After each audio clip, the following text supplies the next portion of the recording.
Yeah, yesterday, Megan Thee Stallion was hit with, I guess, a Me Too lawsuit. I don't know if most people would call it that. But yeah, Megan Thee Stallion has her own allegations to deal with from a former employee. She's facing a lawsuit from a cameraman who used to work for her after she allegedly forced him to watch her have sex in a moving car.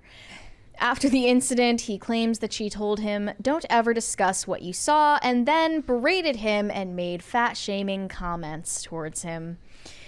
Megan Thee Stallion and Rock Nation are the defendants in the lawsuit from the cameraman who claims he was forced to watch her have sex with a woman inside a moving vehicle while she was on tour in Spain. In the complaint, he accused her of subjecting him to a hostile work environment due to that incident, which he says amounted to harassment and left him feeling embarrassed, mortified, and offended. Here's the story. After a night out, Megan Thee Stallion and 3 other women were riding in an SUV together. Suddenly, Megan Thee Stallion and one of the other women started having sex right beside the plaintiff, Emilio Garcia. I believe that's his name. Yeah. Is it? Yep. Emilio Garcia. Yeah.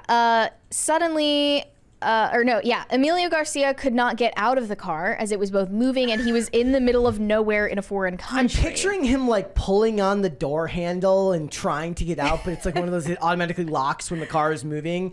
And he's like, "Good God, let me out of this thing."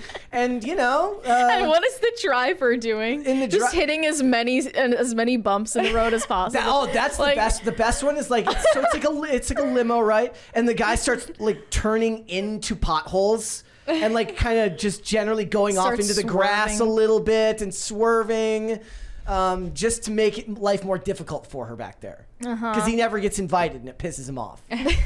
Well, when I would think of a Hollywood photographer who works for rappers sitting next to 2 women who start hooking up with each other, my guess would be most of the time they would join that encounter. See, I think that would be my guess. I mean, aren't photographers in Hollywood known for like being sexual perverts? So wouldn't the idea be that he's like he tried to get involved and they're just like, no? Yeah, then rejection and set in. Maybe that's where the fat shaming comments came in. She was simply trying to explain why she wasn't interested. She's like, look in the moment. This woman who we'll call nobody because we don't know her name. She's nobody. Chick one. She is quite attractive. I am attracted to her. And then she's like, look, I would also find you attractive if you didn't weigh so much. So I'm sorry. Sorry, Emilio. I don't think she said it in such polite terms, but get on the Ozempic and maybe you'll have a chance. And all of this while being an independent contractor, Yeah, he says that after this incident happened, and after Megan Thee Stallion told him never to tell anyone about it, he noticed a change in how he was treated, saw a decrease in the number of bookings he received from her, and by June 2023, he claims he was told his services would no longer be required. They let him go. But that's the thing. He started working for her in 2022. This incident happened in June 2022. He continued working for her for over a year after the fact. Yes. And now, after being fired, is when he decides he's going to launch this lawsuit against her. And his lawyer is the same lawyer who did, who sued Lizzo. Yes, who's still on behalf of all of these backup dancers who accused her of fat shaming, of forcing them to eat bananas out of strippers' hoo-has, if you will. Is it possible that those lawyers went up to him and were like, "Hey, we should sue Megan Thee Stallion for what you got on her, because we could all get a pretty big paycheck." It's not so much an ambulance chaser as it is a bang bus chaser. It's really what it is. The most bizarre theory I've seen about this so far is that Emilio Garcia, the photographer, is actually in cahoots with Nicki Minaj. And that Nicki Minaj... Where is Xavier when we need him? They think that Nicki Minaj put up the photographer to launch this lawsuit because she has continued beef with Megan Thee Stallion. Love it. They were in a diss track war earlier this year. The greatest version of this would be that like their photographers face off. He goes and works as a photographer for Nicki Minaj, and then whoever Megan Thee Stallion's current photographer is, and then they have like a fight. They go and box. That's what they can go do. It depends. Like, was he actually good at his job? But we're like they can go. What they can do is have adjoining art shows showing their photos to see who has better photography skills. They also claim in the lawsuit that Megan Thee Stallion violated wage laws in California by failing to pay him for a myriad of tasks. More than once, Megan Thee Stallion interrupted him during dinner and demanded that he immediately shift focus to assist her with TikTok ideas. He's like which is his job. He's like sitting there talking to his friend or like somebody else on the tour, and they're like, "Oh, how's your family? Oh, my family's doing great. It's hard being here on the road." She's like, "Hey, turn here." Makes him talk about what she can post. Despite his status as an independent contractor, he claims that Megan effectively treated him like an employee, and she repeatedly told him explicitly that he was not allowed to service any other client other than herself. Look, in this respect, I have to say that I would make the same claim if it was a woman, that you need to advocate for yourself, and if somebody says that, you just quit. Dude, or you move on. Also, or you go to Rock Nation and you say, I don't want to be assigned to work with this person. The working conditions aren't optimal. I need to work somewhere else. And if they say no, you don't just stay in a situation you're miserable in because it's expedient for you. Where somehow she forced you to watch her have sex. This makes me think of Tyler, the Creator, and his wise words of how can you get cyberbullied when you can just close your eyes. Look, I completely am willing to believe that the car incident happened because Megan Thee Stallion is a trashy hoe with no class. Is she like openly gay or bisexual? I think so. I mean, I never really paid much attention to that, but like, I fully believe that she would be a person to do that because I believe it happened. A helping hound says non-compete. Which I just brought up today because apparently the FTC has banned non-compete clauses in future contracts. What is that?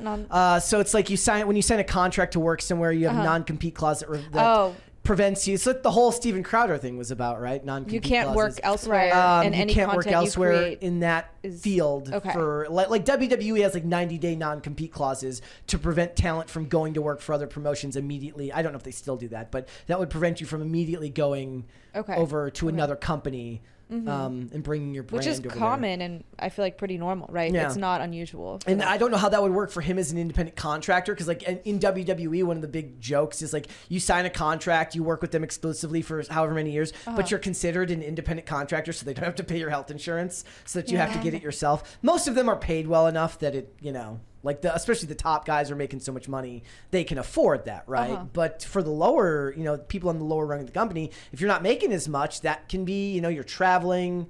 That's expensive. Yeah. So I'm trying to find the statement from Megan Thee Stallion's lawyer, but they basically said this is nothing more than a workplace complaint.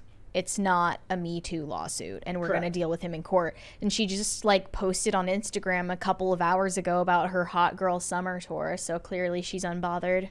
I also saw this thing the other day. This is a total aside that Nicki Minaj got hit in the head with something that got thrown at her at a concert. Maybe that was. I thought she threw something. No, she after getting hit, she threw it back. Nice. Oh, yeah. At the right person, right? I guess, yeah. You would hope. Let me see if I can find that. That was just the other. Maybe that's what it was. Maybe it was a Megan Thee Stallion fan throwing a shoe. What wasn't it? Nicki Minaj who threw a shoe at Cardi B and gave her that huge bump on her forehead. Yeah. Oh yeah. Something like that. Let's see. Like these women at a concert, so right? trashy. Like all of these female rappers are just absolute trash. I mean, I like the throwing stuff back. Like, what do you do? This has been a problem for like the last couple of years. Where like, who was it that had like the crazy thing that deflected stuff thrown at her? Was that Katy Perry? Or was that? I thought they handed Katy Perry a wheel of cheese. No, but who? No, that was Pink, right? Oh, right. She got the cheese and also someone's mother's ashes. Nicki Minaj deflects a bracelet hurled at her on stage by a fan and throws it right back. Okay, I mean, a bracelet can't hurt No, that could that poke your eye badly, out. right? Could whip you right in the eye. Could poke your eye out. Absolutely. Oh, okay. Yeah.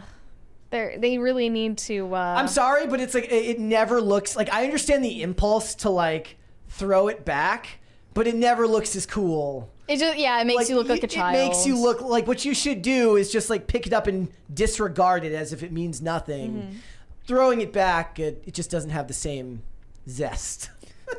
It's funny how everyone is claiming that the story is totally made up. Like, it definitely sounds like something That could happen. that would happen. For sure. I mean, I'm shocked it only happened once. Right. Well, no, it did happen before, but the other photographer was in shape, so he got to be involved. You can't tell me that's the first time that happened. The real In victory Spain, here is if this in dude, like, Ibiza. after this happened, he just hits the gym. He just turns himself into a total Chad because he's like, look, I'm not going to screw this up. If this opportunity comes again, He shows up to court. I'm going to answer the call.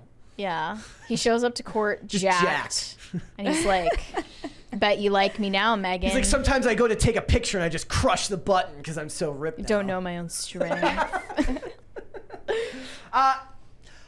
Were there any stories that we covered last year that were something similar other than the Lizzo one? I feel like there was one other one that I'm missing. Was there a Nicki Minaj story last year, or was that just the stuff about stuff being thrown on stage? Nicki Minaj, we were talking about her last because she made this diss track about Megan Thee Stallion. And so they're still going at it. She was like defending her husband, who is a convicted R-wordist, and she also... Her brother is also an accused. I just saw that he PDF file. He just petitioned a judge to be able to travel outside the country so that he can go on tour with her. Her husband? Yeah. Yeah. And he was only on house arrest in the first place because he failed to re-register himself on the sex offender list. Oh my goodness. So guess you were just hoping that would go away, right? Like you were hoping everyone would forget that you're a sex offender. They're gonna have to start putting up barriers. He's like, this cancel culture, huh? This cancel culture putting an ankle bracelet on me because I didn't put myself on the sex offender registry. It's just like everyone wants to cancel me these days. Everyone's so sensitive these days. They're gonna have to start putting up like those plexiglass barriers, like at the gas station. I mean, that needed to happen a long time ago to prevent the celebrities from getting hit. Yeah, this has been going on for years. Yep. You gotta be used to it. Who is it? Also, Dave Chappelle with the guy with the gun knife. But then there was another comedian who got something like right after that happened, got attacked on stage at a comedy club, and it wasn't Dave Chappelle, it was somebody else at another comedy club right after that happened. I don't recall. Or Chrissy Mayer with what happened outside of her events and stuff. That was at she was doing some kind of meet and greet. Yeah. In a separate room, and someone like just sprayed pepper spray into the air and left and just dipped. Yeah. Because they're psycho. Well, she was pregnant, right? Mm-hmm. Like literally about to pop pregnant. Crazy. So I imagine that this lawyer is making a lot of money off of potential earnings. Like it seems like one of those ones where it's like they're only going to make their money if they win. Yeah. If they settle. Sure. Yeah. And they're going to get 90% of the suit. Mm-hmm. Thanks for watching. Listen to full episodes of Pop Culture Crisis on Spotify. Keep up with us on social media and make sure you subscribe and ring that bell so you never miss the show. Bye, guys.